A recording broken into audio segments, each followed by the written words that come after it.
So, Tiago, are you here? Yeah. Yes. Yeah, I'm here. So, sorry for this confusion, Tiago. No problem.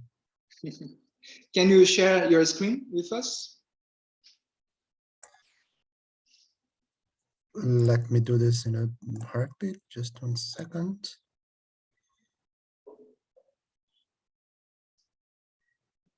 And I'll put. Can you see it? Yes. So Tiago will present for us a formative Phaneroscopic model as a pragmatic theory of perception. Please, Tiago, please. Okay, thank you very much. Thank you very much, Henrique, for the introduction. Don't worry about that, it happens. And well, let me jump right in. My presentation will take roughly 20 minutes as I planned it. And the topic of my paper is a formative phaneroscopic model as a pragmatic theory of perception. And I will just jump right in and I will read my paper, and I hope I can clarify this rather intricate and complicated title. So let me just jump right in. And with the present paper, we propose an investigation of a theory of perception that can be extracted from Peirce's philosophical discipline of phaneroscopy. Peirce himself has not developed a finalized theory of perception. He has left, however, important concepts regarding perception in what refers to the study of phenomena and of signs, and the initial conditions for knowledge to appear. In relation to the systemic connection between phaneroscopy and semiotics, and therefore relative to the passage from the study of appearances to the study of representations, one rather difficult question remains: how does knowledge arise from perception, and how do signs emerge from the vagueness of impulses of perception? The leading hypothesis guiding our present study states that a reconstruction of the guidelines of Peirce's studies in phaneroscopy puts forth a scaffold, a model, which, even if it's unfinished or incomplete, enables the access to the inventory of the phanero experience and the relationality inherent to future semiosis. For as Peirce conceives it, inferential forms are already present in the phanera. Furthermore, this study offers a pragmatic model of perception that renders possible a broader understanding of perceiving and grasping reality, of phaneroscopy, of the generation of ideas, and of the conduction of normative studies. For the present study, we make use of Peirce's manuscripts written between 1903 and 1910, of course, selected manuscripts that which explicitly deal with phaneroscopy and with the theory of perception. One manuscript in particular has caught our attention: the 1904 Reason's Conscience, a practical treatise on the theory of discovery wherein logic is conceived as semiotic. This manuscript offers a more defined scaffold for Peirce's theory of perception. According to Peirce, phaneroscopy is tasked with the inventory of the phaneron in its presentness and determines what indivisible components are to be found within it. By phaneroscopy, Peirce means the study of whatever consciousness puts into one's immediate and complete possession, or in other words, the study of whatever one becomes directly aware of in itself. And this was a quote. Phaneroscopy, furthermore, asks what are the possibilities of consciousness. Its questions are only settled by the finest of keen observations. In order to grasp the passage from presentness to the objectivation of phanera and from there to the logical relations inherent to the analyzed phanera, Peirce coined many new terms to better circumscribe this specific transitioning point. The first term, phaneron, is derived from the ancient Greek phaneros, in which case this word analog to phenomenon means manifestation, visible or perceivable through the senses. and stands for that element which appears in an interpretative mind in any form. He denominates percept as the insistent flowing stream of Phanero experience in its strictest literalness into the senses. Furthermore, he denominates prebit as a single object of immediate consciousness, though usually indefinitely denoted. And following this, he denominates facts of observation consisting of a perceptive amalgama of imprinted images of aspects of the percepts, analogous, as Peirce informs, to a sort of composite photograph formed by the constant repetition of the percept. The accumulation of these facts of observation, which in the process are separated from the continuous inflow of Phanero experience, leads furthermore to the pronunciation of perceptual judgments, that is, a formulation asserting in propositional form what the character of a percept directly present to the mind is. And last, he denominates percipium as the percept is immediately interpreted in the perceptual judgment.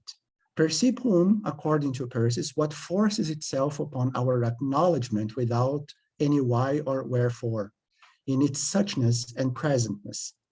This formulation in propositional form, as well as its subsequent acknowledgement as a percipium, are utterly uncontrolled events. As Peirce affirms, one cannot help it. It comes to the perceptive senses as it is in its suchness, and it lies beyond any possibility of control. From Phanero experience to semiosis. Immediate presentness is its character of prebit. It is the main character of a Phanero, is that which partakes the quality of being spontaneous, uncontrollable, inescapable, and immediate as such as it is. Presentness as a characteristic of the Phaneron allows the connection between Phanero experience and perceiving mind, causing both the flowing of Phanero experience and the perceiving mind to coalesce in the presence of each other. The scrutiny of the Phaneron implies an effort to objectify a determinate Phaneron, creating thus an objective distance between the perceiving mind and the Phaneron. In this process, the objectified Phaneron becomes the object of an abstract mental scrutiny. This study requires from the Phaneroscopist, or a word invented by Peirce to mean the student of Phaneroscopy, the ability to mentally detach the Phaneron from the continuous stream of Phanero manifestations. This objectified Phaneron is, however, not yet mediated in semiotical sense, although the objectified and detached Phaneron is no longer part of the continuous flow of Phaneronic experience. The objectified Phaneron is an object of study on the verge of becoming something else, a whole different object of study. The separations between perceiving mind and Phanero experience are, however, never a radical rupture of these two. For the inflow of Phanero experiences feeds constantly the continuous process of semiosis. With these forced separations or polarizations, a consciousness of ego, non-ego settles in, and along with it, the otherness, which in a posterior moment will give rise to the logical relation between the sign of and its object also arises. In the moment in which mediation takes place, presentness vanishes and makes way for the observance of logical relations, abstracted and generalized from the constant observation of the objectified phanera. Semiotics, as a normative science, undertakes a different study of the specific, with the specific attention to the main constituents collected from the phaneron in its secondness. For it is the role of semiotics to perform suitable distinctions and to inquiry into the nature of science and the leading kinds of science, focusing thereby upon the logical relations abstracted from the objectified phanera. To explain this, it's necessary to sketch briefly Peirce's theory of perception.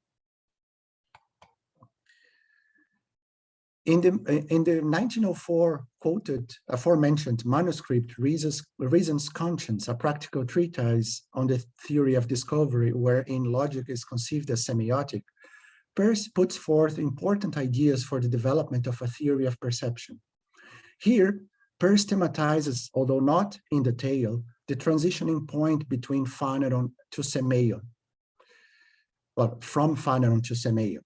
This manuscript in specific, and in conjunction with other writings around the mature period, provides a better understanding of the dynamics of perception, as well as the systemic correlation connecting the studies undertook by both sciences, Phaneroscopy and Semiotics.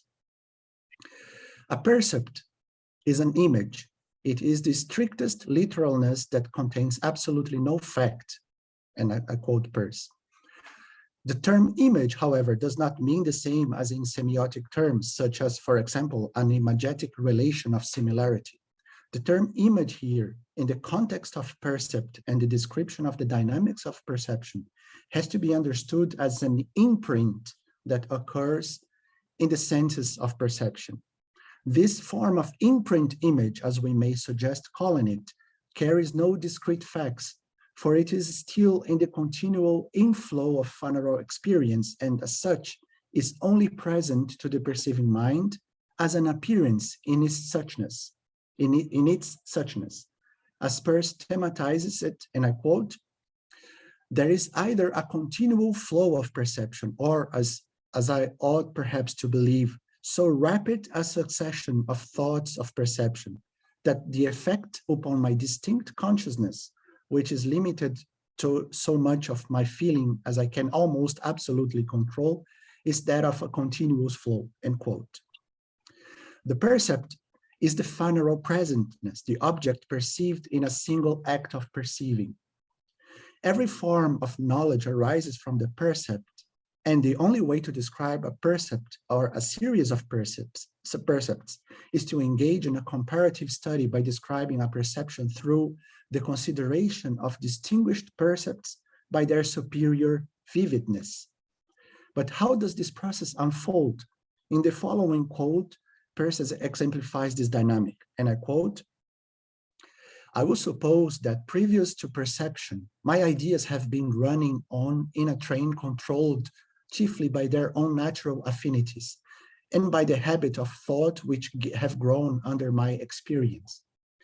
Suddenly, at an instant characterized by a strong sense of nowness, in which I seem to detect something corresponding to an indivisibility and an isolation of this now, though this may be illusory, I experience a constraining force implying a sense of resistance thereto, and a change of my habits of feelings. A feeling is brought instantly about with an image of extraordinary detail and positiveness, and I quote. This image of extraordinary detail and positiveness, which we suggest calling the imprint image, forces itself in a certain manner such that it interferes with the previously formed habit of feeling connected with previous perceptions and trains of thought. When this insistent perception ceases, what is left is the image, or something which Peirce calls memory of the percept. The percept is not knowledge, but it is a starting point for knowledge. In this starting point, percepts are then selected and marked up into propositions. Along with the percept, that is the object as it has been presented itself to the perceiving mind, there are other elements that resemble percepts in the character of imprints, images, but they are, as opposed to the percept, not as insistent nor as definite. Peirce calls these other elements modified reproductions of the percepts, each mostly being a reproduction of many percepts, somewhat analogous to composite photographs. The constant repetition of percepts, that is the repetition of specific awarenesses, already detached from the continual flow of phanera that have made their way into the perceptive senses, will lead to what Peirce called facts of observation. A fact of observation already contains a proposition concerning the content of the images, imprints, and composite photographs. No fact of observation is isolated, just as no percept is isolated either. This is equivalent to affirming that the constant and insistent repetition of propositions made from each detailed, vivid, and positive imprint and image will lead to the pronunciation of perceptual judgments. That is, the formulation asserting in propositional form what a character of a percept directly present to the mind is. I quote, "The formulation of such a perceptual judgment is compulsory as well. They are utterly beyond our control and will go on whether we are pleased with them or not." Another quote. Perceptual judgments will, however, start revealing certain characters of the percepts that keep inflowing and coalescing in the perceiving mind. By acts of abstractions, precisions, and generalizations caused by the insistent repetitions of images, imprints, and reproductions of percepts, the perceptive judgments will start reformulating the characters of these appearances in propositional form, however, in a rather highly hypothetical form, and therefore very fallible. In fact, in formulating a certain proposition about the presentness that has just forced itself insistently onto the perceiving mind, the perceptual judgment engages in an abductive inference, and I quote, nearly approximating it to necessary inference. Moreover, and I quote here in the slide, abductive inference shades into perceptual judgment without any sharp line of demarcation between them. And I quote further, "The inference must then be thought of as an inference of the first suggestion of it." Now, when an inference is thought of as an inference, the conception of inference becomes a part of the matter of thought, of the thought. Therefore, the same argument which we used in regard to matter in general applies to the conception of inference. All the forms of logic can be reduced to combinations of the conception of inference, the conception of otherness, and the conception of a character. These are obviously simply forms of thirdness, secondness, and firstness, of which the last two are unquestionably given in the perception. Consequently, and that's the point, the whole logical form of thought is so given in its elements. And I will conclude now. Our present study has revealed a functional and fruitful theory of perception operative within Peirce's positive science of Phaneroscopy. This broader, this broader theory of perception, however, as Peirce has conceived of, but never fully formulated, enables not only the study of and the inventory of the phaneron, but also, and more importantly, functions as to enable a thoroughgoing understanding of the formative character of phaneroscopic perception. It is formative in the sense that the continual phanero experience, which constantly pours into the senses as percepts, keeps offering a myriad of possibilities for the inquiry of phaneroscopy and for the inventory of any selected segment of this perceptual continuity. The awareness is shifted afterwards from the continual inflow of phanero experience to the suggested relational forms which became saturated in perception. The derived and uncontrolled propositional forms will constitute the grounds of science, the representamen, as Peirce calls them. And so Peirce's theory of perception is able to reach a wider spectrum ranging from the realm of perceptible reality in one of the universes of possible experience to the forming relational analysis that informs semiosis, the action of signs to be interpreted into other signs, and also, and extremely important, also in being signs being embodied as change of habit. As Peirce conclusively affirms, the elements of every concept enter into logical thought through the gate of perception and make their exit at the gate of purposive action. Concluding, pragmatistic adequacy, the famous third grade of clearness, imparts what ought to be the substance or meaning or of the concept in quotation in order that its true usefulness may be fulfilled. This holds true for the adequacy and usefulness of Peirce's theory of perception, as logical analysis will surely support. Thank you for your attention.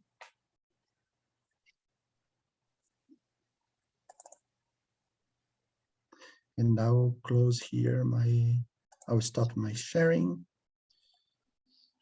Thank you very much, Tiago.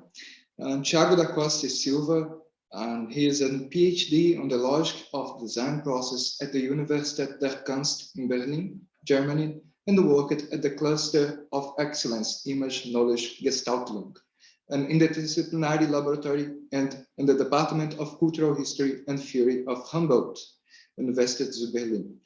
He is a specialist in the field of semiotics, and Dr. da Costa Silva has been awarded the Charles Sanders Peirce Young Scholar Award by the Institute of Studies in Pragmatism and by the German Society of Semiotics in 2017. Thank you very much for your talk, Tiago, and we now open to questions.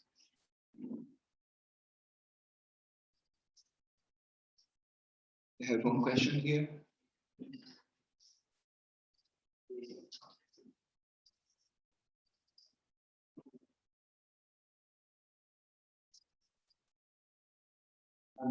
Thank you very much. Very interesting presentation. I know something about Peirce, but not about this specific topic, the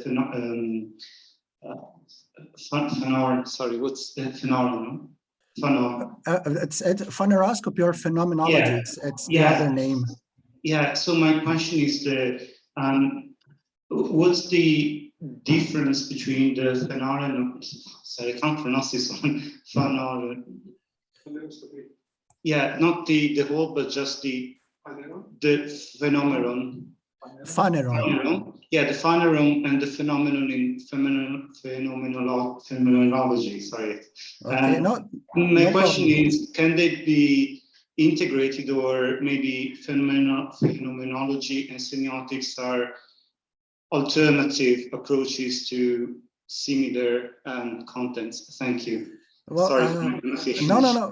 Everything's okay. Well, thank you for your question. It's a very important question, and I think this was the reason behind the various changes of names in coining different very strange words, which are sozusagen Zungenbrecher. So they are, I don't know this term in other language in English, but it really gives a knot in the tongue.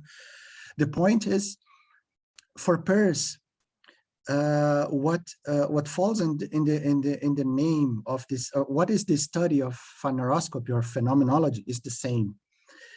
What is this study? Is the most open, if I can say very primitively like this.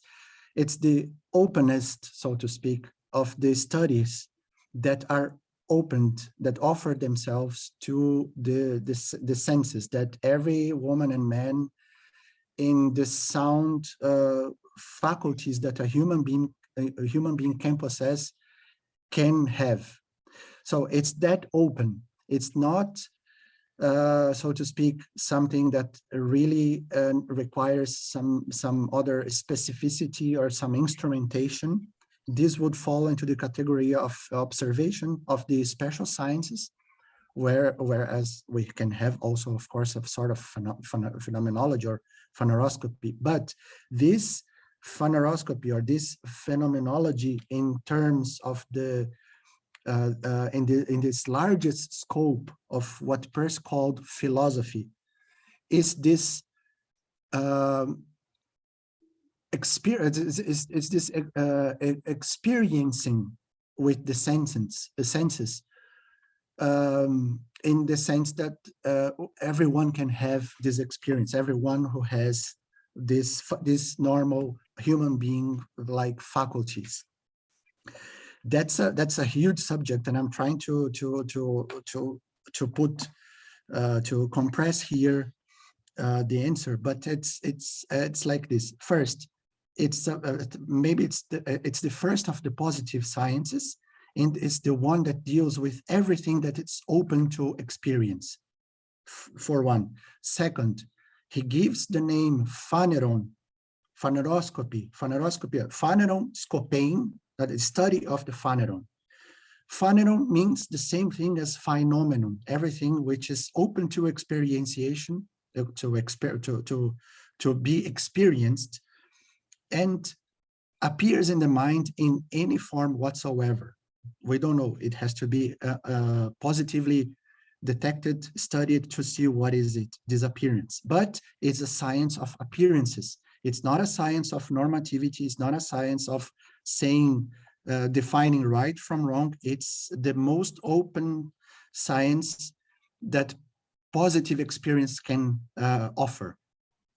And as to the change of name from phenomenology to phaneroscopy, Peirce did this because he wanted to differentiate also his version of a very wide open science of positive science, philosophical science of phaneroscopy from other variants that were more in the realm of psychology, experimental psychology. I hope I answered. Yes, definitely. Thanks. There are some more questions online, but I think that we'll have to move on to the next talk because we're behind schedule. I think Cary Campbell had a question. Yeah, there is some more questions online, but we are needing to move to the next talk. Perhaps Cary can just ask his question so we can all hear it, and maybe then he and Tiago. Okay, so we one more question, right? For Cary, yes. For Gary, one more question, please. He can ask, and we will be able to hear. Yes, that's a good point. This is a test. Hello, can you hear me? Yes. Hello, folks. Tiago, greetings from the west coast of North America over here. I can keep my question really brief because I think you pretty much answered it. The way I've come to see it is maybe aside from formal definitions, the orientation towards the phaneron rather than the phenomenon kind of orients us a little differently. And I think it orients us towards a different maybe tradition of how we do this. And phenomenology seems, I think, to orient a lot of practitioners towards what you might call an object-oriented kind of philosophy, where they think about, the more Heideggerian approach, perhaps, yeah. right?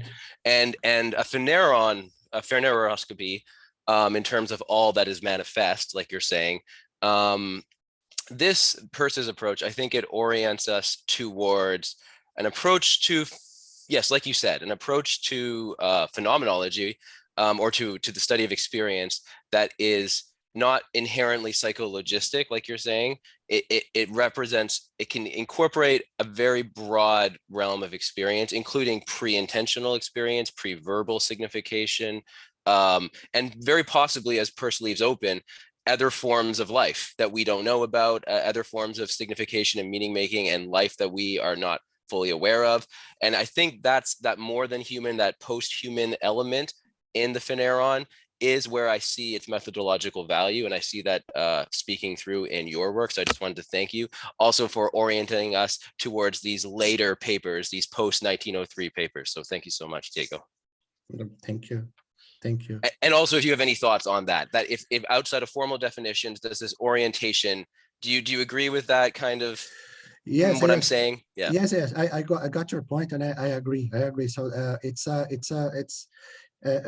escape from this experiential object of perception, as in empirical psychologies, for example, and also from the tradition of Franz Brentano, from the tradition of other, from Heidegger, also from other, but Heidegger I wouldn't say, because sorry, I mixed up.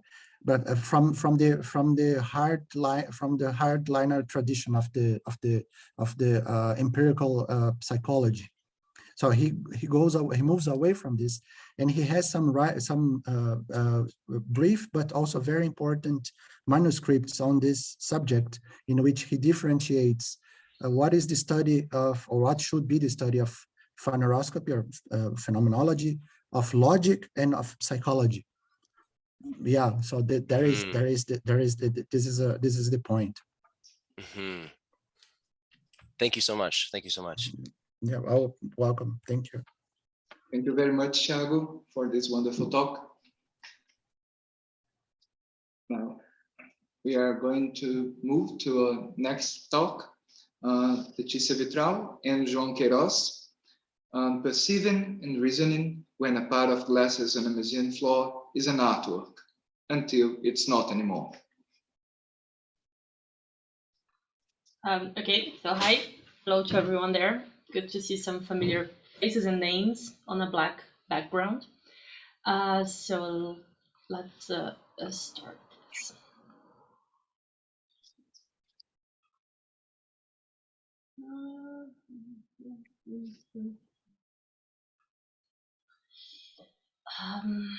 Okay, so this is the name of my presentation, as it was already said. When a pair of glasses in a museum floor is an artwork, until it's not anymore. My presentation will be divided into 4 moments, so to say. First, I will present the general problem that I'm researching, to be a little bit of story time. And then we're going to proceed to the specific problem that I could find from this general problem, and I will propose a case. Then I will discuss the hypothesis that I have to solve this problem, to how can this problem be solved, and I'm going to discuss some sort of conclusion, which is here like in quotation marks, because this is a very preliminary work that I'm doing, so I would very much appreciate critics and feedbacks on that. Let's start with the general problem. So during my PhD, which was defended not long ago, I've been concerned with exploring the relationship between aesthetics and epistemology.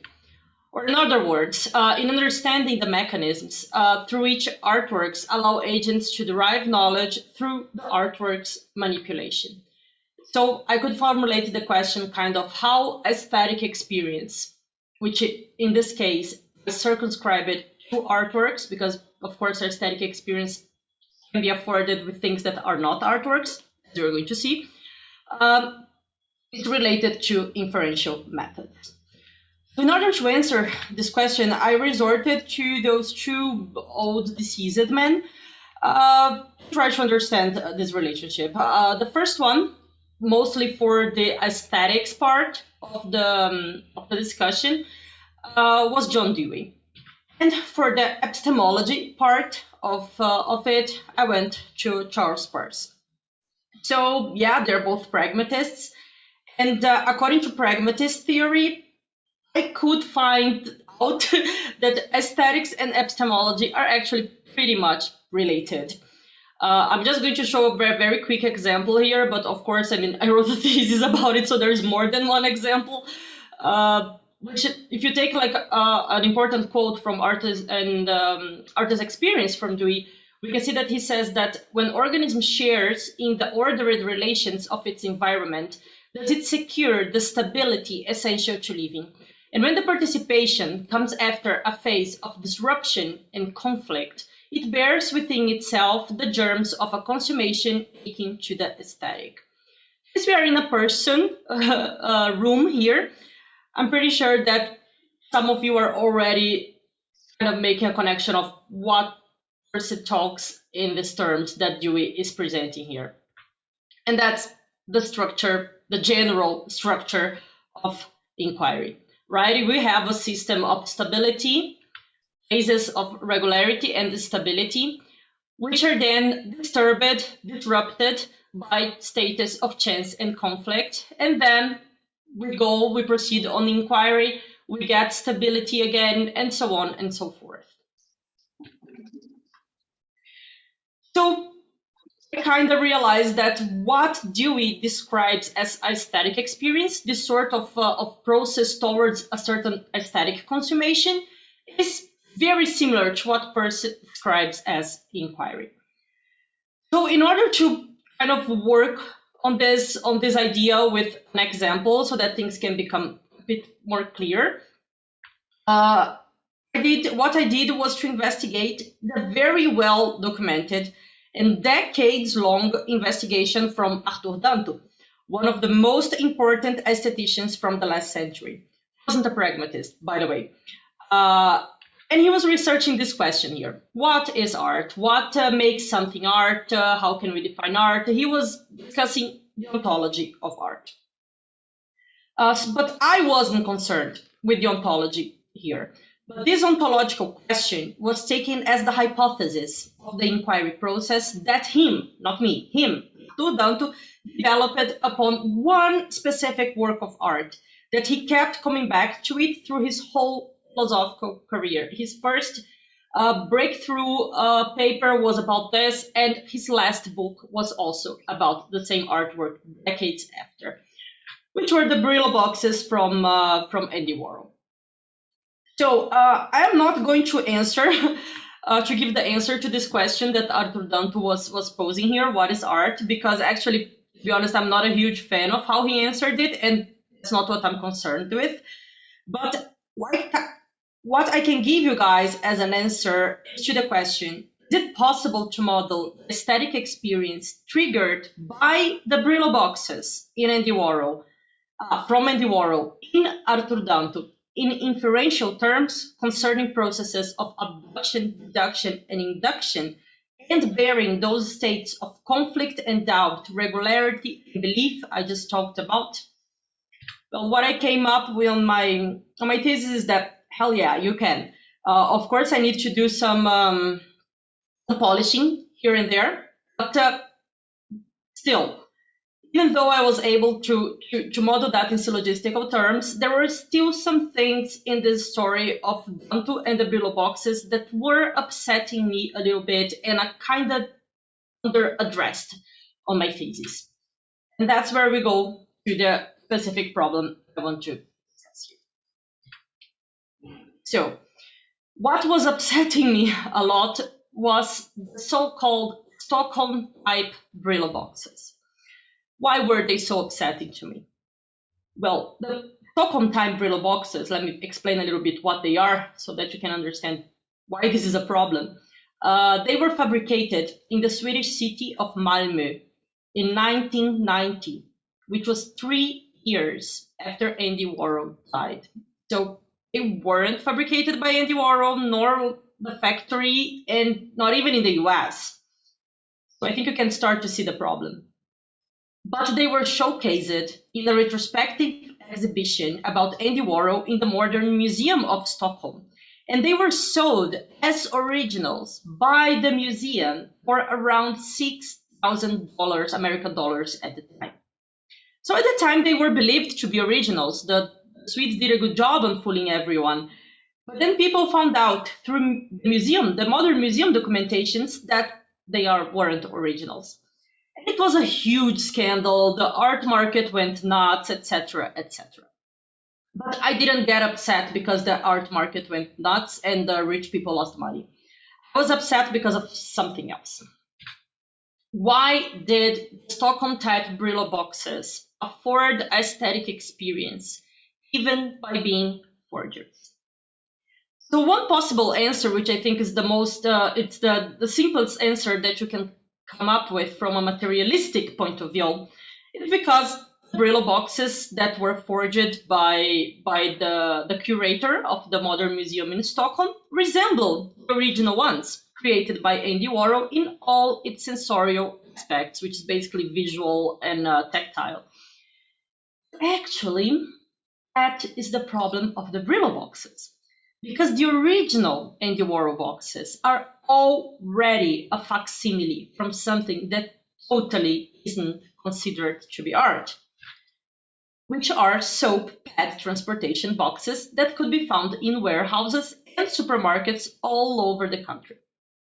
So the whole point of the Brillo boxes is exactly to discuss materiality and to discuss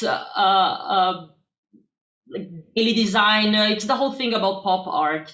So this kind of undermines the argument that the Stockholm Brillo boxes afforded aesthetic experience because they looked like a work of art, since the Brillo boxes do not look like a work of art to start with. So if it wasn't because of its intrinsic material features, despite of course the Brillo box having a very cool design, why did the Stockholm type Brillo boxes afford aesthetic experience even by being forgeries?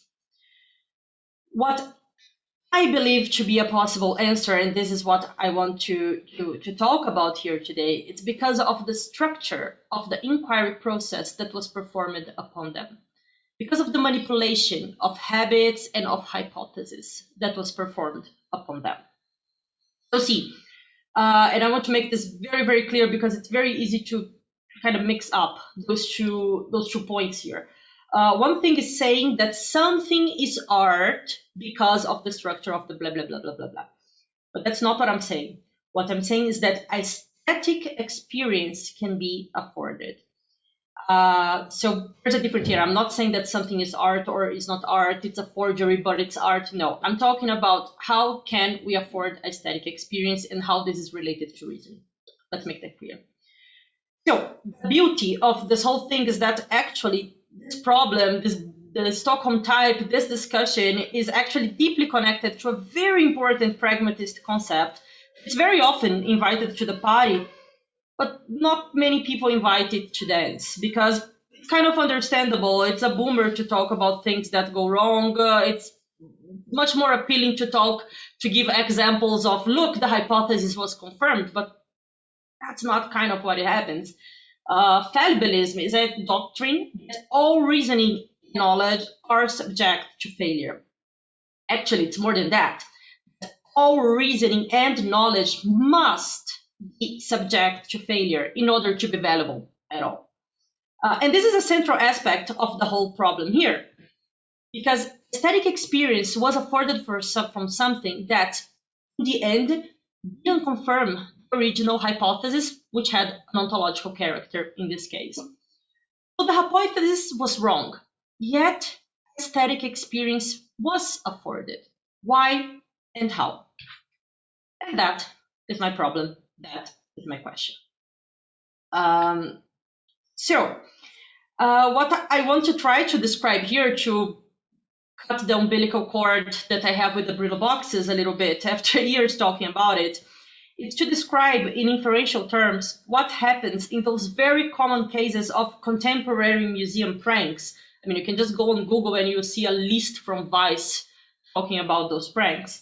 They're mostly done by teenagers, of course, because that's what teenagers are for, in which some of them go in places a mundane object, sometimes intentionally, but actually sometimes not, like a pair of glasses or a pineapple or some gloves or a cap, whatever, in an art gallery or museum, in the exhibition area of an art gallery or an art museum.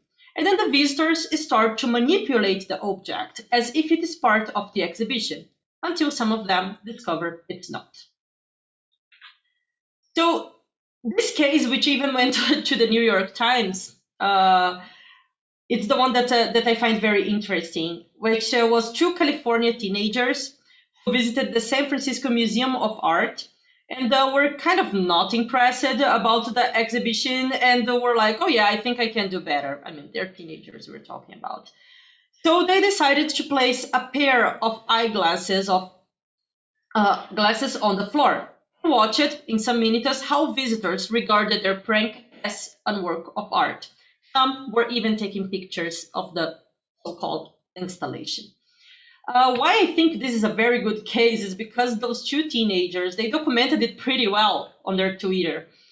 So the specific problem is that hypothesis was wrong, right?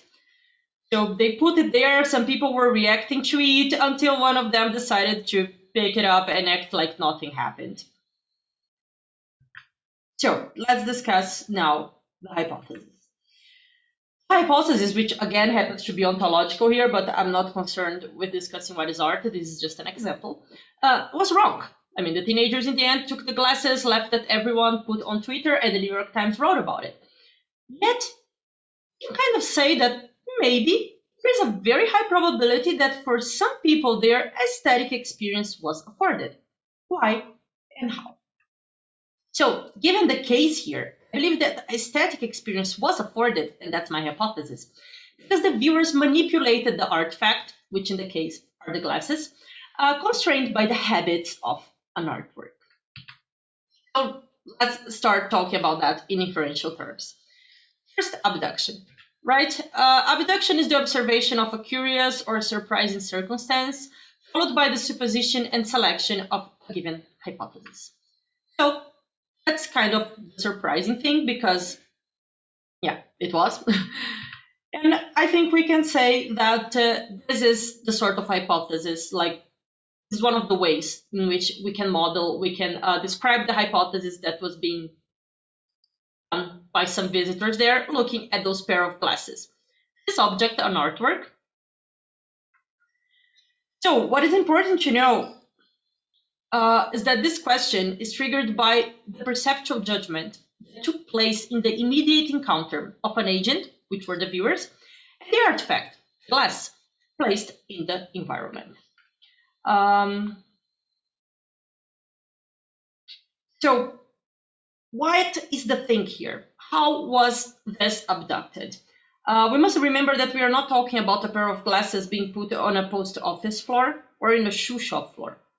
Museums and galleries, which are not only places that we go to see art, are places actually that already has in its habits the fact that it deterritorializes mundane objects from everyday life in order to produce aesthetic experience, right? We have the classical Duchamp, we have the Maus Museum von Klaus Oldenburg, in which he built a museum inside a museum to put mundane objects, and of course, art, the Brillo boxes, right? The Campbell soup.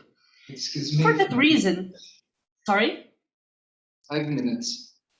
Okay, so for that reason, the hypothesis, is this an artwork in the case of the glasses, is a reasonable hypothesis, actually, to be asked, to be investigated, and to be further pursued. Because the habits of the environment involve the concept that, for as strange as it might seem outside these walls, inside here, this weird thing is art. I'm not here to discuss if these habits are right, if the institution museum is right, etc. Just stating the obvious that this is part of the habits of a museum or a gallery. So these habits, of course, they constrain the immediate perception of this object. We proceed to deduction. The rule, we can say that the artifacts in the exhibition halls of this building, San Francisco Museum of Modern Art, are artworks. The case is this artifact, the pair of glasses, is in the exhibition halls of this building. Very much probably, this artifact in the exhibition halls of this building is an artwork.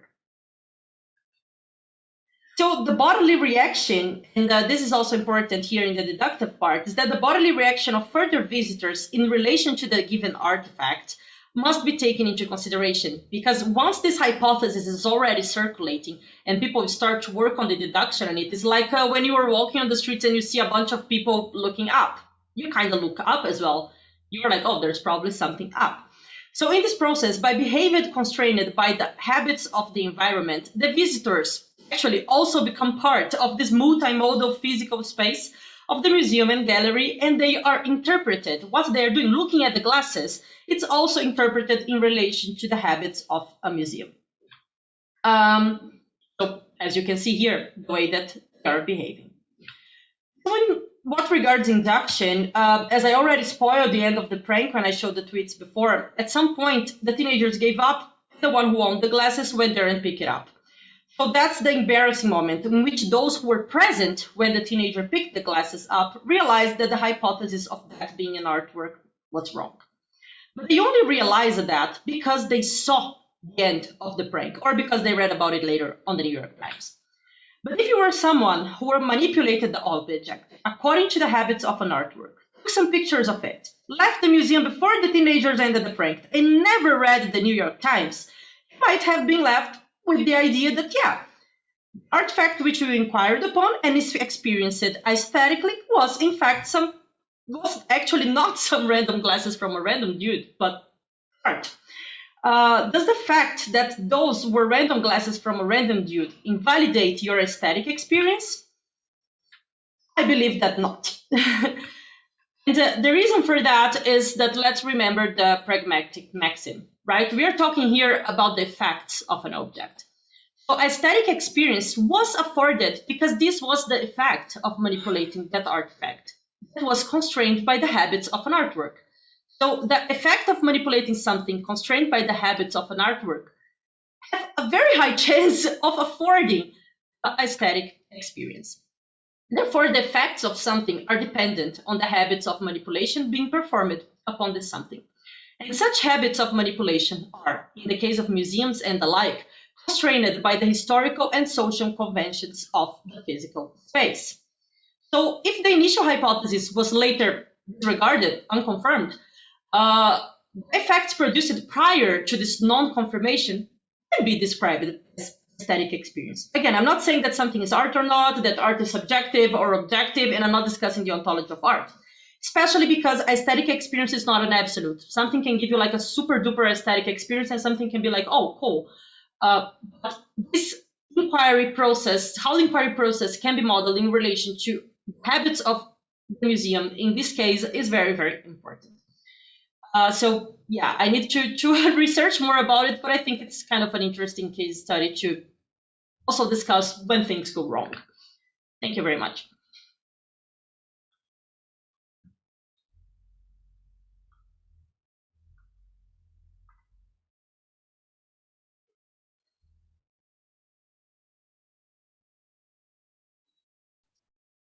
Thank you very much, Letícia. Now we are open to questions.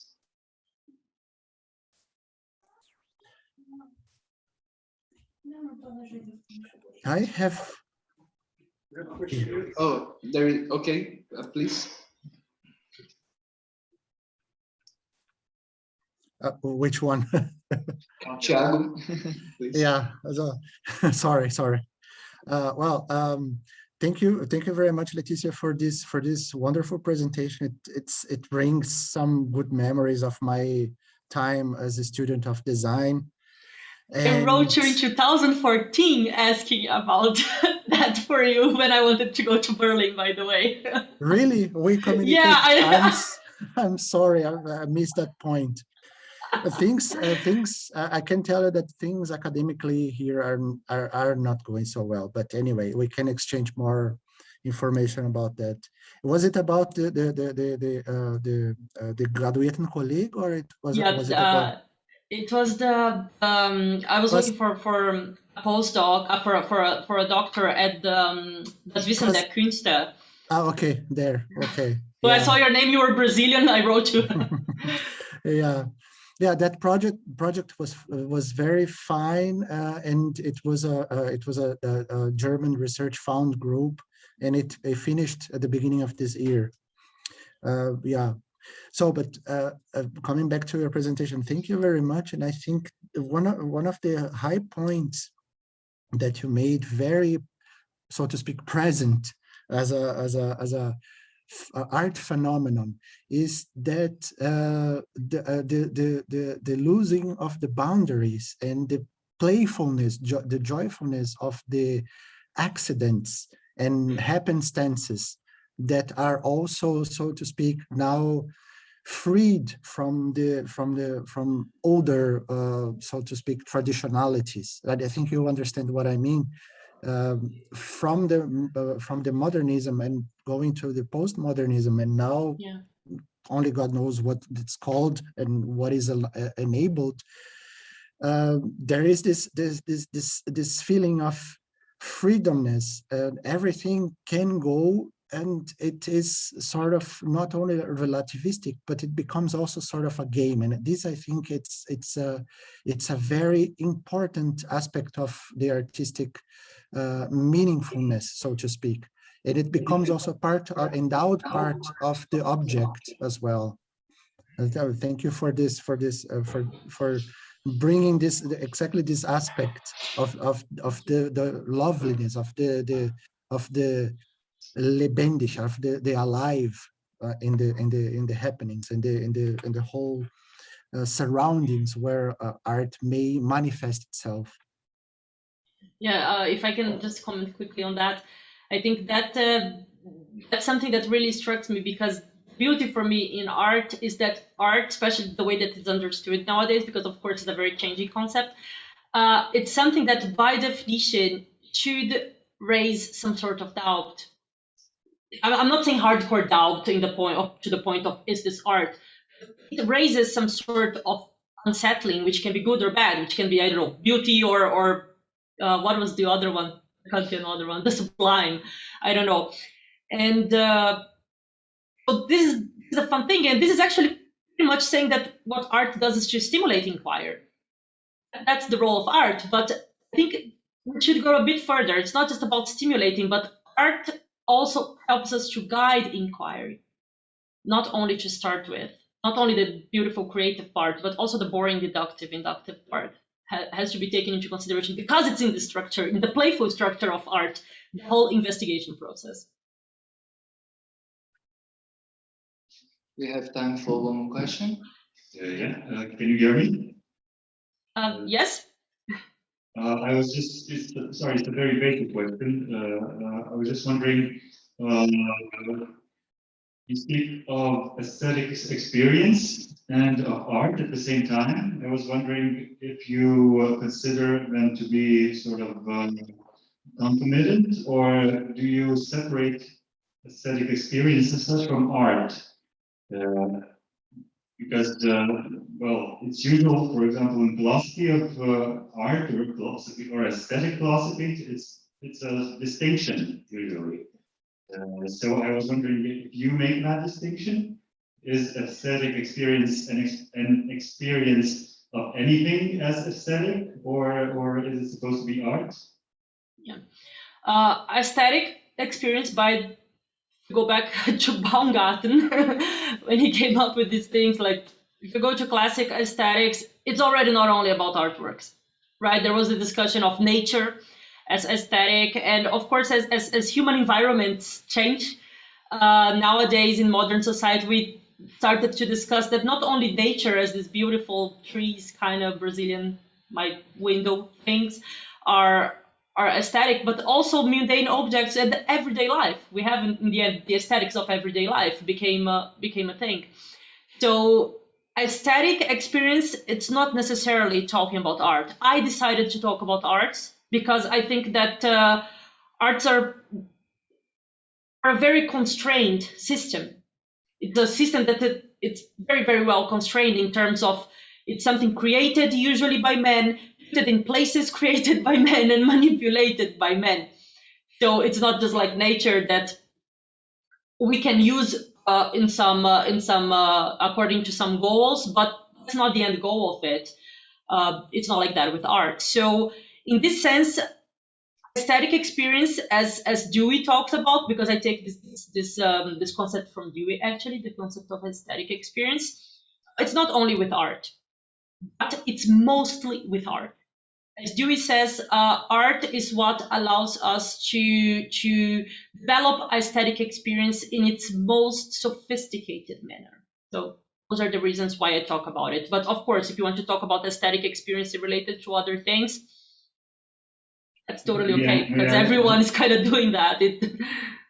May I add something? I was just wondering, don't you think that in the context of pop art and Brillo boxes and stuff like that, don't you think these two separate things intertwine to some extent? I mean, wouldn't you think that the museum visitors, perhaps they bring with themselves a certain concept of aesthetic experience as not necessarily the strictly artistic experience into the museum? Kind of. Kind of. That's the whole point of aesthetics of everyday life. It's exactly that. That aesthetics is not something that is necessarily only afforded from the object, from the materiality of it, but by the experience upon it. And the experience is nothing that you can pinpoint in an object by saying, "Oh, I saw that in the supermarket, so not art." It's not like that. It has to do with how it's manipulated, how the experience is related to it. And that was the whole point of the Brillo boxes, actually, for Andy Warhol. And also for Arthur Danto, there is a very interesting passage when he describes his first encounter with the Brillo boxes, that he says that in that exhibition at the gallery in New York, the Brillo boxes weren't the only boxes. There were like Kellogg boxes, there were Heinz boxes as well, but the Brillo boxes were the star of the show. Why?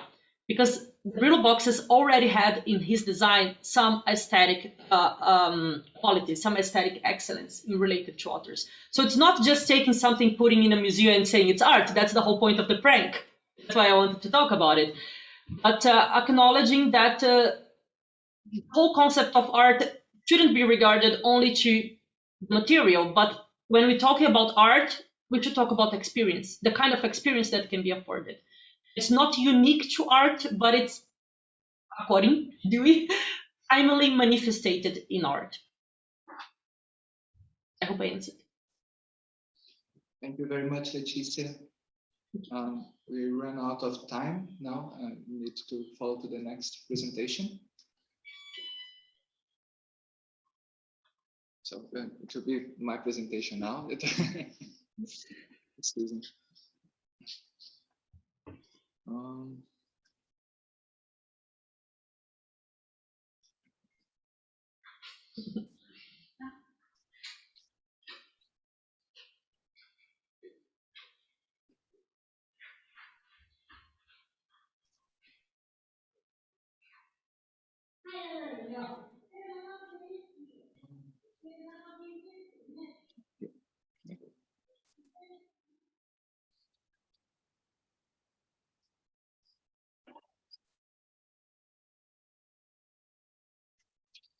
So hello and good night.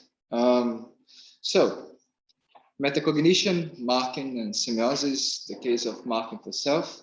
This is the work that I've been developing with João Queiroz in the University of Juiz de Fora. And I want to start talking about Margot Hayes. She's a famous climber, the first woman to climb the Mount Biography. And here we can see her preparing to do the climbing. Next, we have Sean Crowder. He is a musician, and we can see he is playing drums, but without the drum. And now we have the dancers from the Louisville Ballet School. They are rehearsing choreography.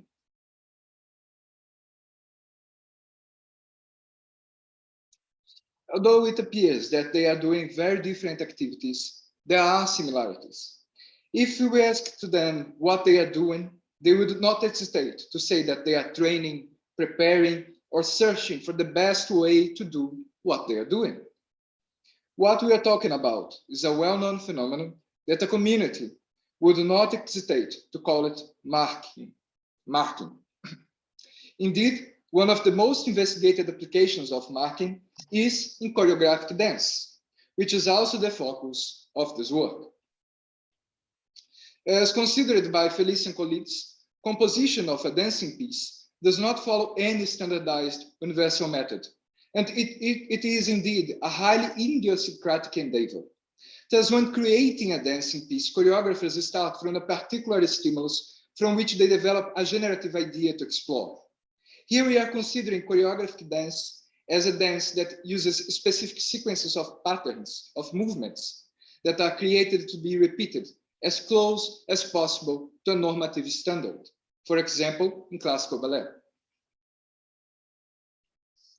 As said by Warburton, one of the most stunning aspects of marking is that it exemplifies, reduces, and reflects the psychological and physical complexity inherent in dancing without oversimplifying or trivializing it. It is a far different activity than one that would simply save physical effort. But let's define marking a little bit. There are some different definitions about what is marking. For example, it can be a process where a movement is sketched rather than made full out, or a strategy of systematically reducing and minimizing a codified system of movement. But our work definition is the one proposed by the Kirsch. Marking is an interactive strategy and a powerful mechanism of thought that consists in recalling an image, realizing it physically, conceptualizing what's now external, and then reconsidering whether that is the best conceptualization. There are three different types of marking, second Kirsch. Marking for orders is a way to show a dancing phrase to others in a sufficiently clear manner. Marking for coordination is a method of group coordination, and marking for self is a method of practice and personal reflection. We are specifically interested in marking for self. But first, we are going to talk about some general aspects of marking. So, marking characteristics. Marking in general presents 5 characteristics. First, it requires less energy and displays fewer dynamics. It also has variability of size. It can be hand gestures, or it can be a less energetic full-size body movement. Third, it is aspectival. That is, it represents an aspect of the full dancing phrase, for example, tempo or spatial position. Marking also can use conventional gestures, where a small hand gesture can represent a full sequence of movements that are well known in a specific community, for example, classical ballet. And one of the most important characteristics for our investigation, it presents substitutability. For Kirsch, substitutability is when, during marking, the dancers use a movement in one body part to represent a movement in another. To exemplify, a classical example of substitutability in marking is this: an Irish river dancer using the movement of her hands to represent a leg movement. Substitutability depends on a second process, which is called projection. When projecting, we experience ourselves intentionally augmenting a physical structure, the hand in our example.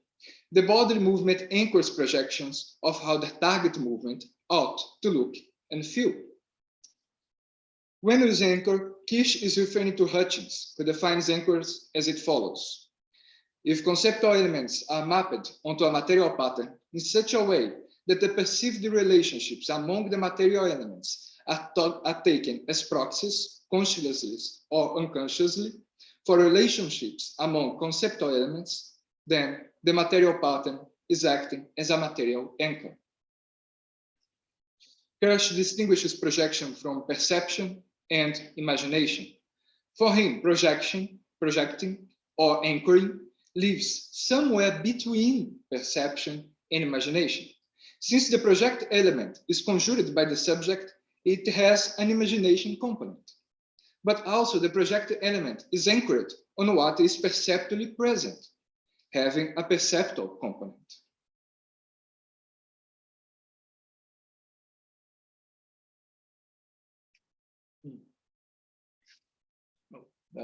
The slides, it passes. So, projection needs a physical basis, since it is adding intentional content to what is already there. Projection can only occur when perceptual experience is sufficiently conceptualized that a subject can intentionally choose a part of the visual scene to augment.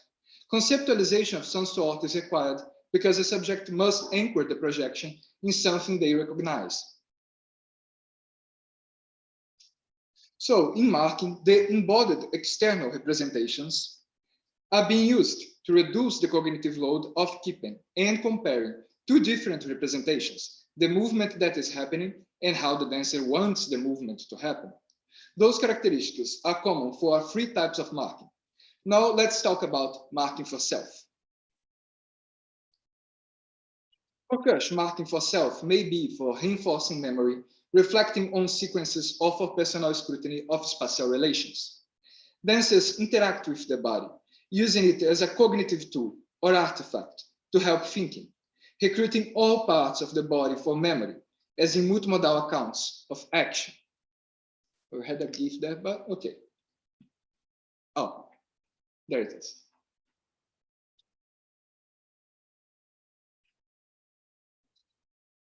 Other characteristics of marking for self is that the user are not concerned with communicating the phrase to anyone other than themselves. Because of that, when dancers mark for self, they are free to mark in their own idiosyncratic manner. As Kirsch synthesizes, marking for self is much like an externalized version of mental simulation, which too is private. In marking for self, the explicit representation are distributed to ease the cognitive load and are being used to control thinking processes. As put by Montagnolo, Sauer, and Kirsch, thought does not exist in the word sequence or in the dance movement, but interaction between mind and physical object is essential to the controlled process of thinking.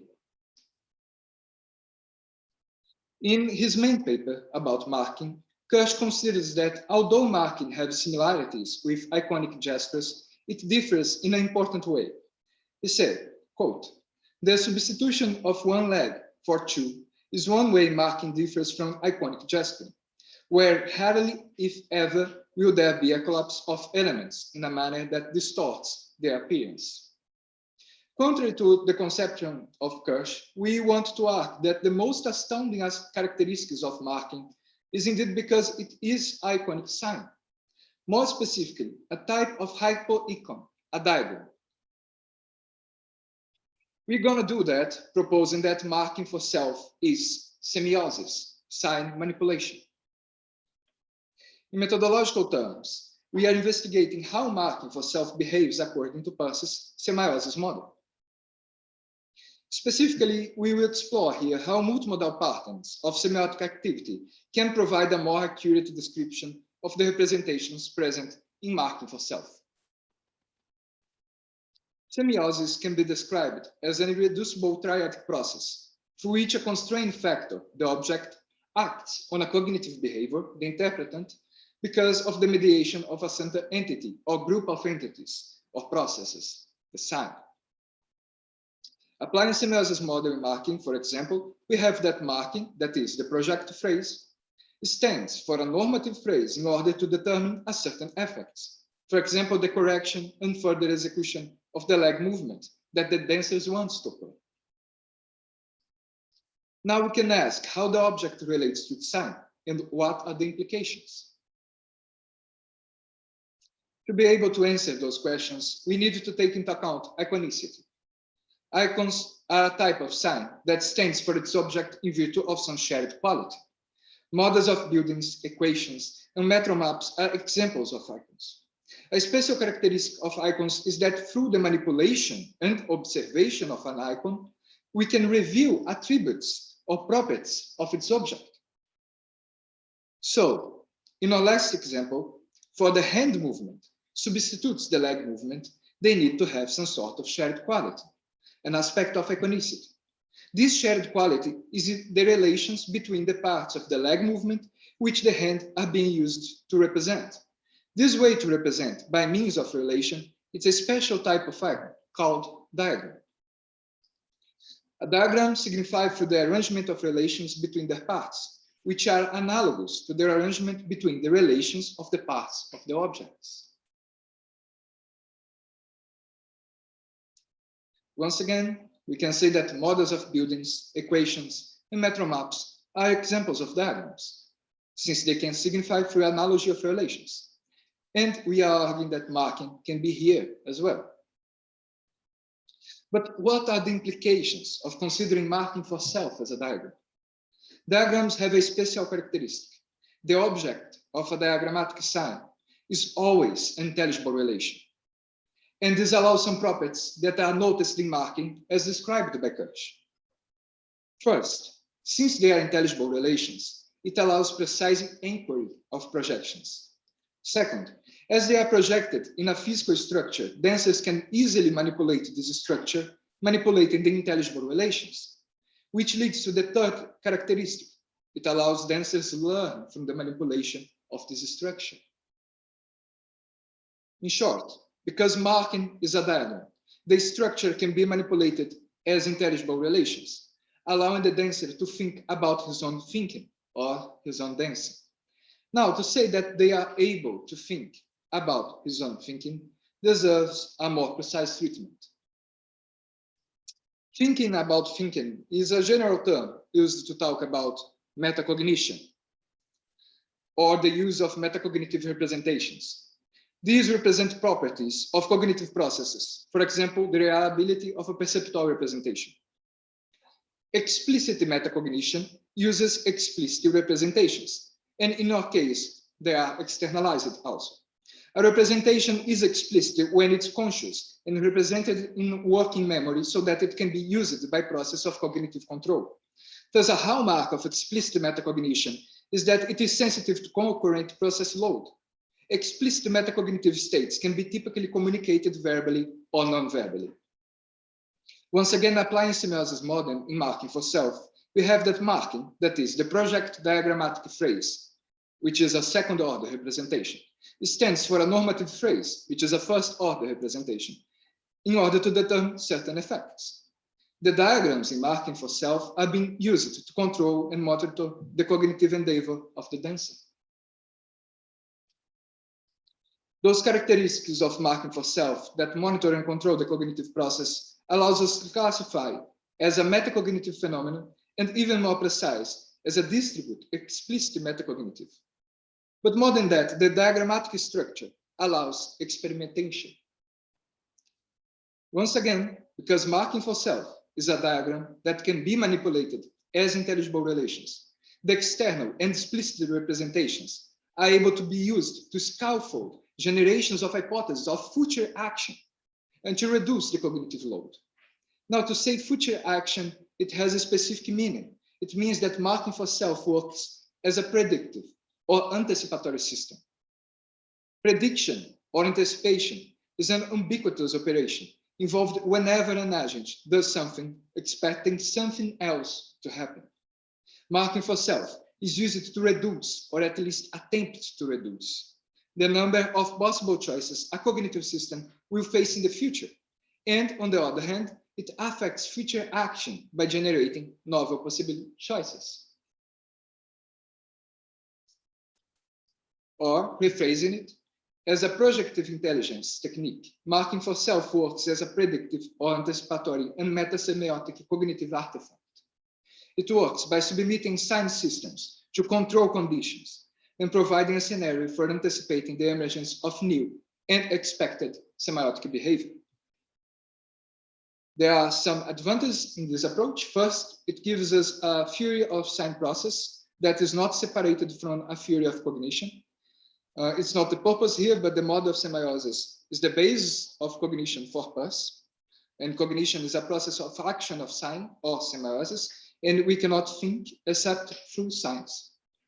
Also, it is process-based. Object, sign, and interpretant are functional rules, which allow a treatment based on the action of the representations and meta-representations. It also works when the cognitive activity is distributed between elements of a system. And if we apply the extended categories of sign systems developed by Peirce, it becomes a more precise description of the role, nature, and action of the representations and meta-representations in marking. So, the conclusion, we start talking about marking and a special case of marking called marking for self. We modeled marking for self as semiosis and considered that the sign in this case is a diagram, an embodied diagram. Also, we considered that the manipulation of the diagrammatic structure allows thinking about thinking, which is an explicit metacognitive phenomenon that leads to a predictive process that creates a scenario for anticipating the emergence of new and expected semiotic behavior. Thank you very much.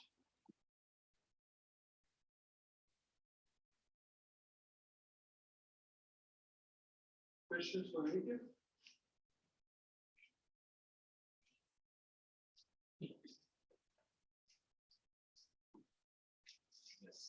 There is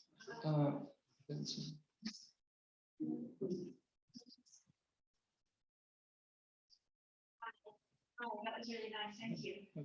I was just thinking, I don't know much about this piece, but about if you've thought about other modes of doing this, if you've tried to apply this model of semiosis on like written marking nuances does it?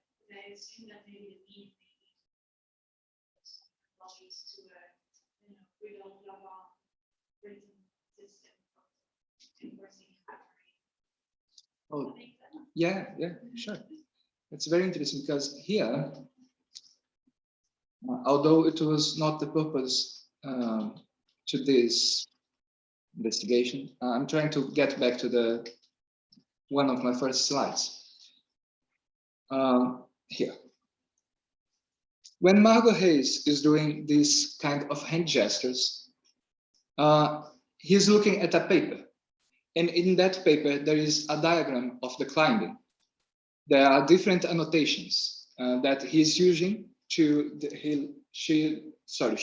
looks at these annotations, and then she proceeds to make those hand gestures. And she adjusts their hand gestures and also adjusts those annotations.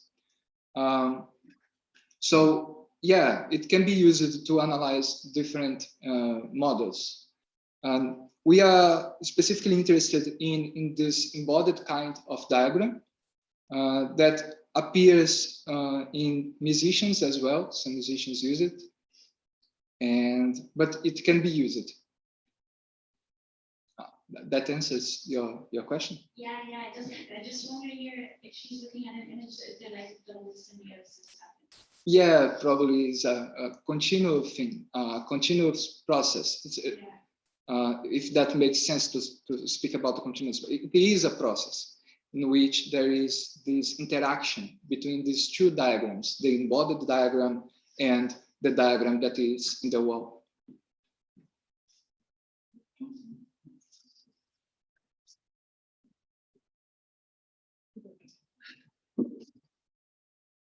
Thank you very much. Very rich. And as you can imagine, I can see some relations to gesture, and we have drawn some of them. And also to sign language, because this is like the sign for walking, I think, in American Sign Language. So this is quite iconic still. I think it's diagrammatic, but it's also image iconic at the same time. And it highly metonymic. So,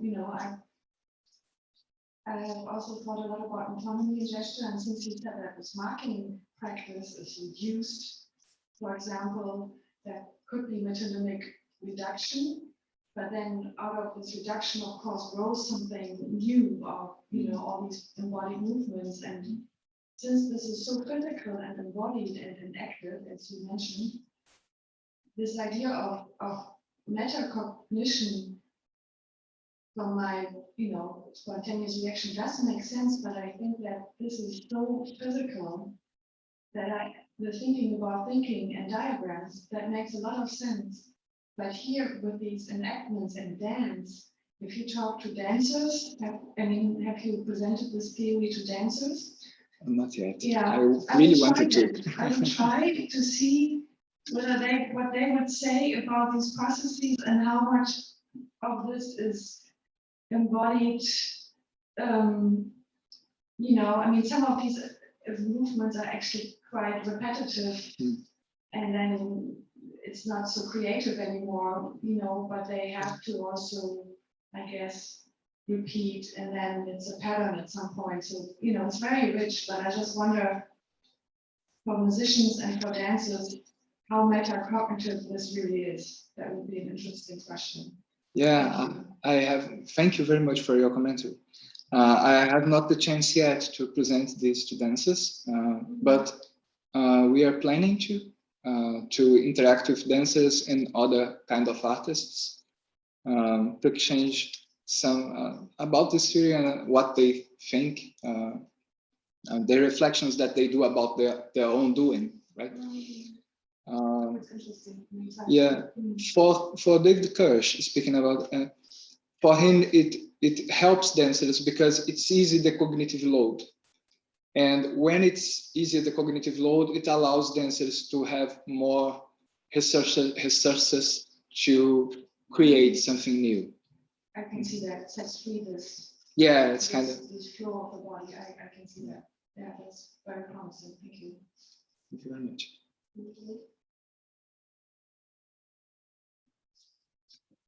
Any more questions for There's Oh, yes. Okay. Cary, you can go ahead. Hello. Hi, folks. Well, thank you for it's a wonderful presentation. Extremely interesting. In fact, actually, I am both a Peirce scholar and a musician, music teacher, and music researcher of sorts. I've often been very interested in how people have started to actually, for instance, diagrammatic reasoning and Peirce is actually surprisingly well known in fields like ethnomusicology, evolutionary ethnomusicology, other people who study music cognition. I think in particular of Mark Raybrook, who uses actually biosemiotic and ecosemiotic informed theories to explain music cognition. And he talks a lot about music cognition and learning as a kind of sensory motor ideation, in the sense that music excites, areas of the brain very related to movement and dance, right? And how what that reveals about music as a process of learning, and what that says about musical perception. And I also teach at my university reflective practices courses, introduction for teachers, people who are becoming teachers. It's an introduction into reflective practices, and there's a sort of section of our faculty that really focuses on contemplative approaches to education that are actually very embodied and do actually teach people, in fact, and it's part of the curriculum, very, embodied mind-body practices, body scans, different kinds of things similar to this, the marking like you're observing here, as ways to ways in which teachers and other kinds of practitioners can bring awareness, like artists, to difficult and unfolding situations. And I've particularly used this in my own practice as an improvising musician. There are tools that I use that are, I think, related to marking. So I'm very interested in the fact that you folks have explored this and more thoroughly than I have. and I would love to talk more about it. And any observations you have about anything that I brought up in relation to music, I'd love to hear about it. Yeah. Oh, it would be a pleasure to talk about more. So yeah, about musicians, it's still a part of the research that it is still in development. But it appears that marking, not only for rehearsal, but there are some markings that are used in improvisational practices. But I will not be able to talk more now about it. But it would be awesome to share. Send me a mail and let's keep talking. It would be very good. Thank you for your observations. Certainly. Thank you. We have time for one more question. Anyone would like to add anything?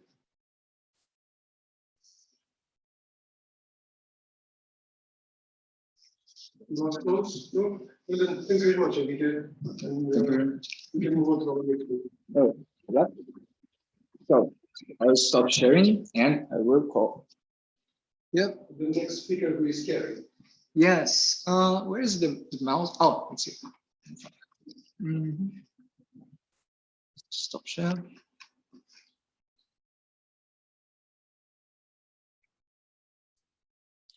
All right, so it is going off to me. That's what I heard, I think. Yes. Okay, beautiful. That's great. Well, first of all, thank you so much for having me here. Well, virtually, of course. I'm over here in the west coast of Canada, British Columbia, BC, Vancouver. I don't know if people are familiar with the city of Vancouver, close to Seattle, if you're more American. Anyway, I wanted to show a little Google Maps where we can fully sort of appreciate how far away we are in terms of distance. I'm really happy to recognize many familiar faces here. Aline, my longtime collaborator, hello, it's great to see you. I wish I could be here. I can call you a longtime collaborator. I feel like we've been collaborating for, I think, maybe 5 years, like something decently long.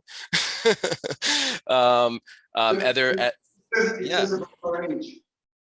Great, thank you, Aline. And yeah, really great presentations from everyone. Letitia, I met you in Estonia, I remember in 2019, so that was lovely to see some folks again from my Tartu days, my brief encounter with the University of Tartu. Yes, so I'm here. In fact, I was not the person who registered really for this conference.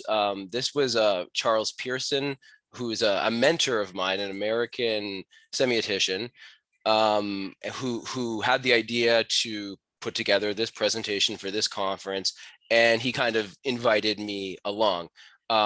Charles unfortunately passed away in May of 2020, earlier this year. He was very, he was an old man. He was born in the early 1930s, so he lived a long life. He saw a lot of changes in his life, and so I'm here to maybe not take up too much time. I didn't want to make this too formal, but maybe just speak a little bit to who Charlie was as a man, as a Peirce scholar, as an editor, and I will zero in perhaps because I find it hard to truly explain his theoretical contributions to Peirce scholarship. I will talk more specifically about the influence he had on my scholarship, on my life as a Peirce scholar. Yeah, that's sort of what I'm here to do. I don't want to make it too formal. Yeah. Oh yes, thank you for the lovely messages, folks. Yes, so Charles, yes, he was born in 1931, I believe. He's from the southern US. Most of his adult life, I believe he lived in Atlanta and in Georgia, and he lived there for until he died. He did his PhD in the 70s at Georgia Tech, one of the very first PhDs in a newly emerged information science, computing science program. Basically one of the first PhDs that was about computational science, in fact. And he was actually kind of an early, he's an interesting figure to talk about in relation to who were sort of the early proponents of Peirce, you know, in America, for instance, in North America. He, like other people, sort of like Terence Deacon related folks, came from the information sciences in an interesting way. He was an early pioneer in, well, actually in early computers, in fact. It's kind of amazing, in fact, to truly highlight everything he did. I'm very grateful that I was able to do an interview with Charles Pearson that's something I need to explain. Another thing I need to explain, first of all, is that I apologize. I'm very, very tired.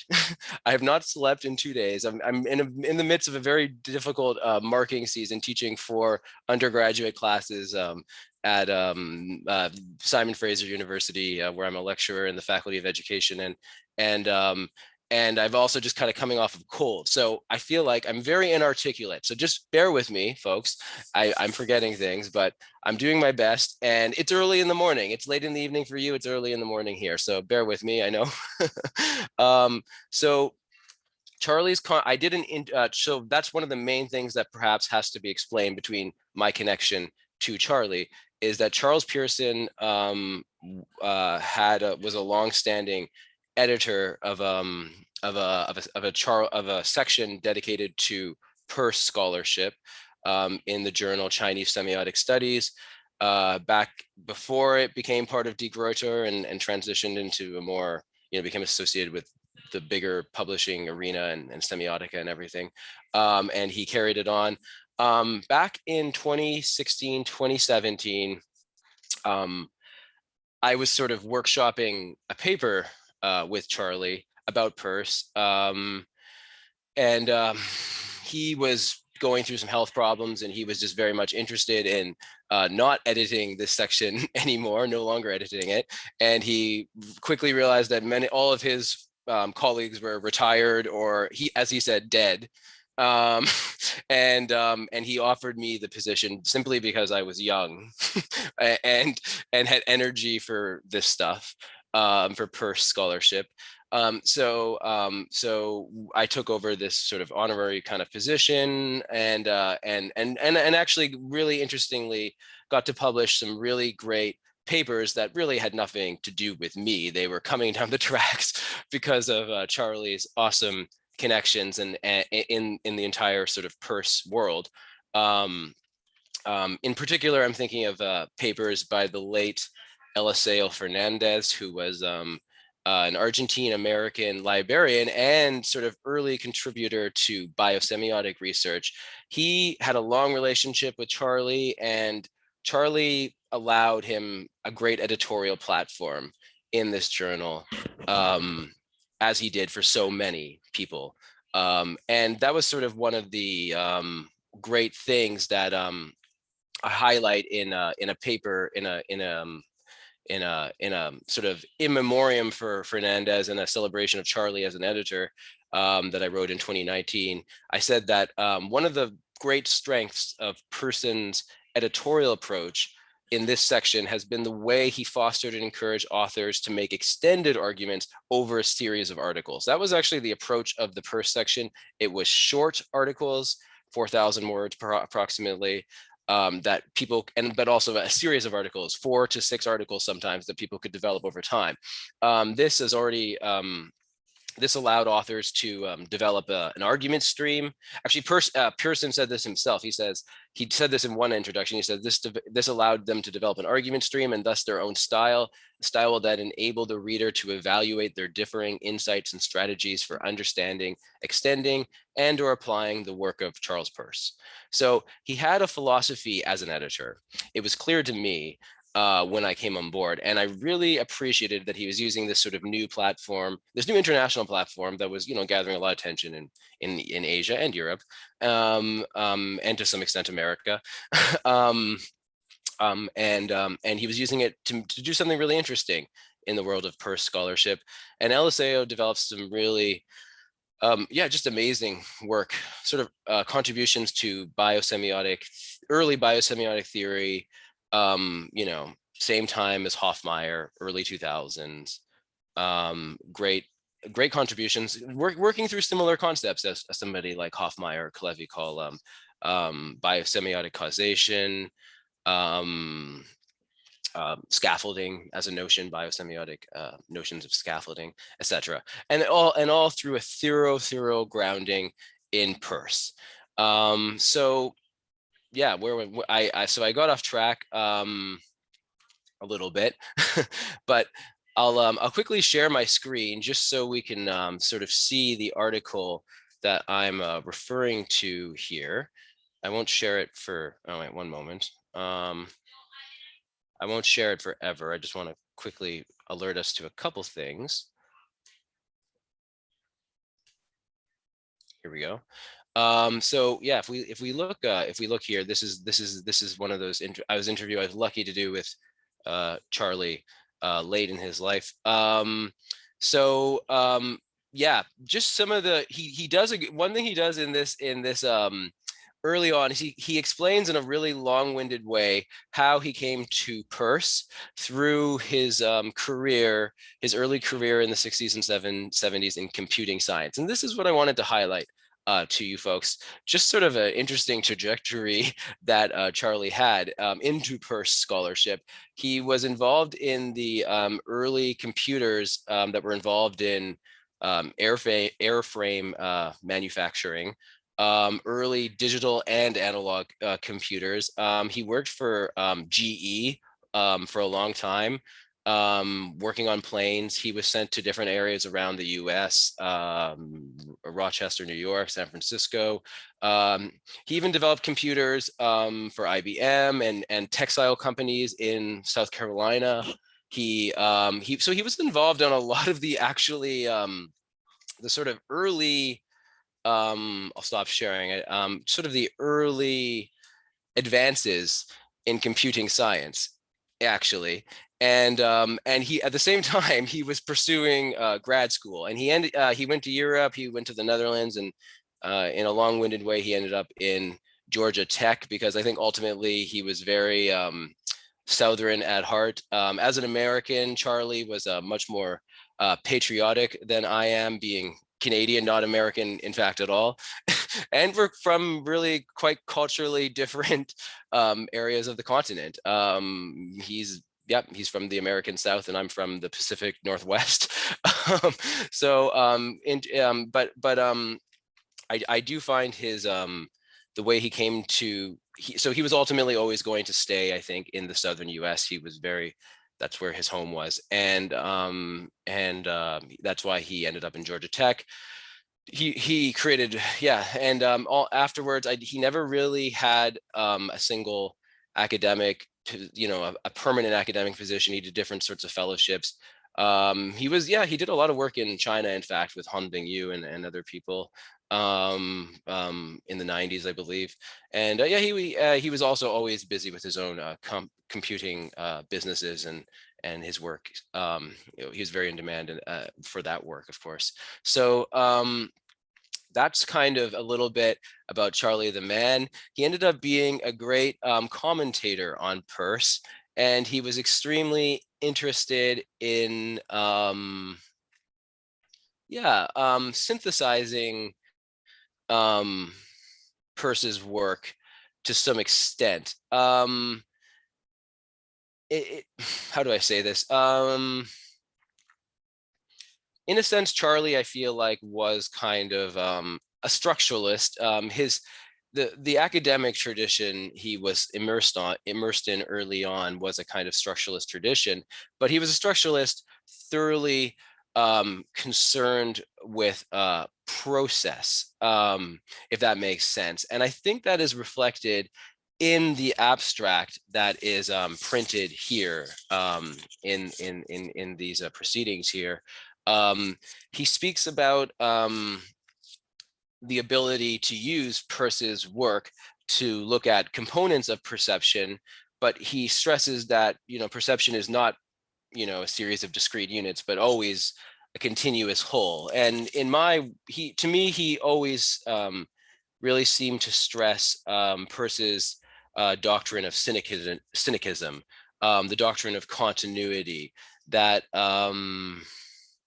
it's basically a scientific maxim, as far as Charlie explained it, has always explained it to me, was to seek triadic continuities where only dyadic mechanic causality was assumed to exist. It's sort of a commitment to seek continuity in the face of in the seek of discontinuity, in fact. He always was very interested in Peirce's classification of the science. In fact, late in his life, he's working for many years on what he calls a big large book that he calls The New Science of Semiotics, or A New Science of Semiotics.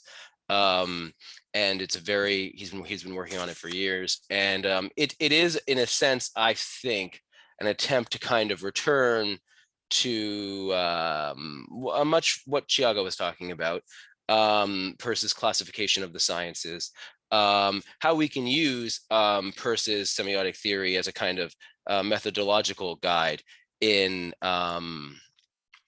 semiotics.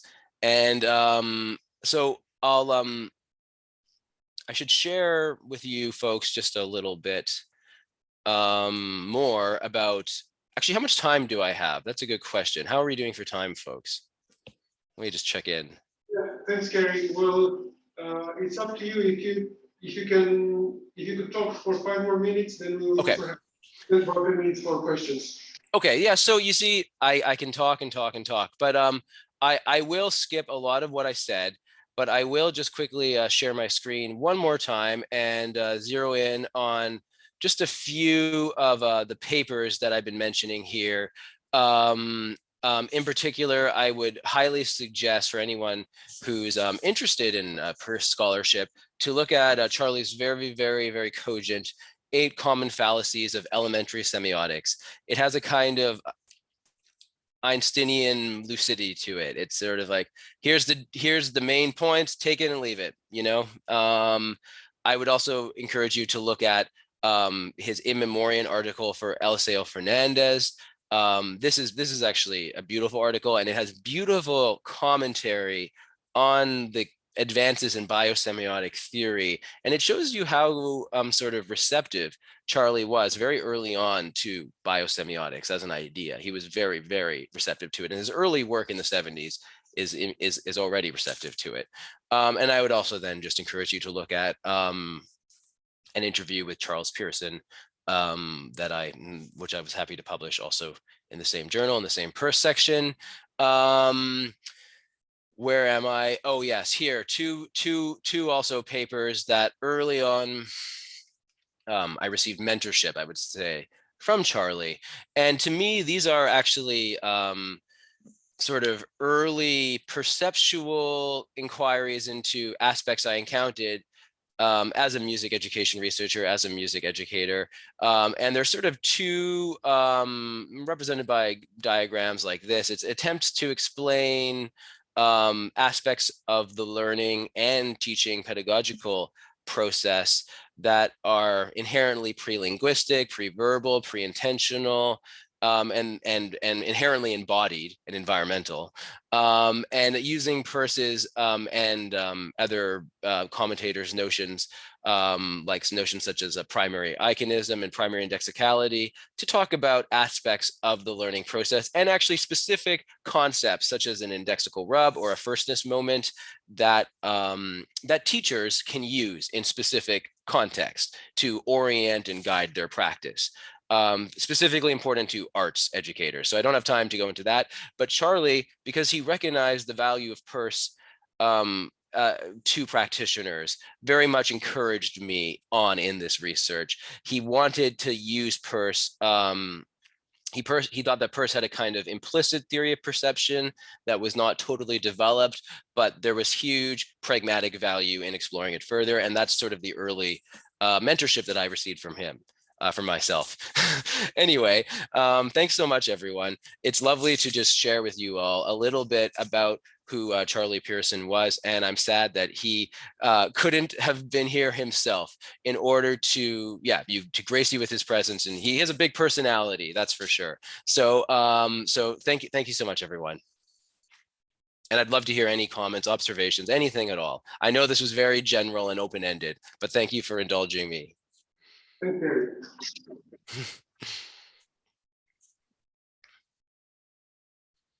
Question for Cary?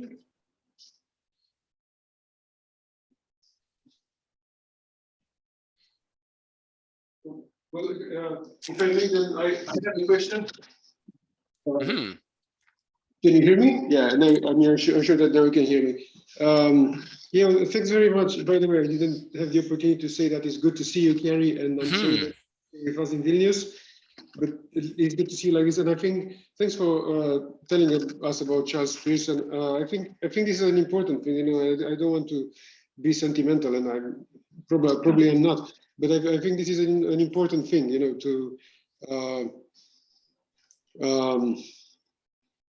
keep in mind. You know, our mentors and what we learn from them, and yeah, also. I guess it's rather appropriate to pass on to you my condolences. And I would like to ask, by the way, you actually told me before to read Charles Pearson, and I'm sorry, stubbornly, I haven't yet, but now you really convinced me. I'll get on to reading some Charles Pearson, and you gave us some good pointers to start from. I'm curious to ask, actually, as a note, you know, it's something very interesting. Also, one of my mentors, my PhD supervisor, Andrew Stables, he also came to appreciate Peirce and biosemiotics by coming from structuralism and never giving up the the structuralism and post-structuralism as a main framework in his philosophy. And as well, his interest was post-structuralism, but with a focus on process. And for him, always, people like Whitehead were very important. And yeah, curiously, many arguments of his, many particular individual arguments of his that were obviously bringing in post-structuralism and process philosophy and Peirce were working very well together. But the individual arguments, it has always been difficult for me to understand the full framework, right? I'm curious, maybe similar for Charles Pearson. I'm curious to ask you, why do you think, because you said, I didn't know this, you said that he was rather early on, kind of in parallel with Hofmeier, discussing very similar concepts as Hofmeier did. Well, why would you say then that he was not as popular in biosemiotics? Okay, well, I guess I'll say this. No, I maybe misspoke a little bit or didn't speak clearly, but Charles Pearson's close friend and collaborator, Eliseo Fernandez, yes, was the person who was an early commentator in biosemiotics, you might say, yes, through the work of Peirce. And Charles was just always kind of, he celebrated the work of Eliseo. But yeah, so Eliseo, yes, that's a very interesting question. Eliseo, I think, was had friends, scholarly friends, of course, but he was ultimately very marginal to the academy. He was sort of a philosopher of science at heart. And he had a great job working at one of the largest research libraries in America, in Kansas City, I believe.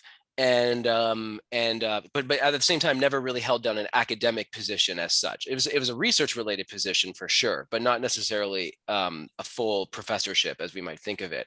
So he remained very marginal to the academy, and his writing is scattered in different places. Only some of it appears in what you might consider more main journals. Some of it does, though. It's not like it's totally absent.